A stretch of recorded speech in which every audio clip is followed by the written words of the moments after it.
இதுக்கு வந்து பதிலடியா வந்து விடுதலை சிறுத்தை திருமாவளவன் வந்து திமுகவோட பிள்ளையா காங்கிரஸ் பிள்ளைன்னு சொல்லி பாஜக குஷ்பு பேசினார். நான் பெரியாரின் பிள்ளை, அம்பேத்கரின் பிள்ளை. அதனால்தான் அந்த சனாதன சக்திகளுக்கு துணை போகக்கூடிய வகையில் சீமானும் விஜயும் செயல்படுகிறார்கள் என்பதிலே எந்த சந்தேகமும் இல்லை.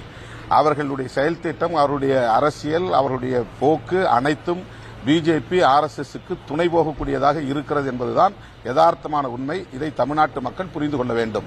இவர்கள் ஒருபுறம் தமிழ் தேசியம் பேசுவது போல் அவர்கள் நாடகமாடுகிறார்கள். இவர்கள் ஒருபுறம் தனித்து நாங்கள் இயங்குகிறோம், திராவிட அரசியலையும் பேசுகிறோம், பெரியார் அரசியலையும் பேசுகிறோம் என்று சொல்லுகிறார்கள். ஆனால் இதுவரையில் பிஜேபி பற்றியோ RSS பற்றியோ இதுபோன்ற சனாதன சக்திகளின் கிறிஸ்தவ மக்களுக்கு எதிரான தாக்குதலை பற்றியோ ஏதாவது விஜய் வாய் திறந்திருக்கிறாரா? ஏன் பேசவில்லை? அவர் கொள்கை எதிரி என்கிறார். கொள்கை எதிரி என்றால் அவர்களை கொள்கை அடிப்படையிலே விமர்சிக்க வேண்டிய ஒரு தேவை இருக்கிறதா இல்லையா? கண்டிக்க வேண்டிய நேரத்தில் கண்டிக்க வேண்டுமா இல்லையா? கண்டிக்க முடியாது. ஏனென்றால் அவர்களுக்கு இடையிலே அப்படி ஒரு உறவு இருக்கிறது என்பதுதான் உண்மை. அதேபோல பிராமண கடப்பாறையை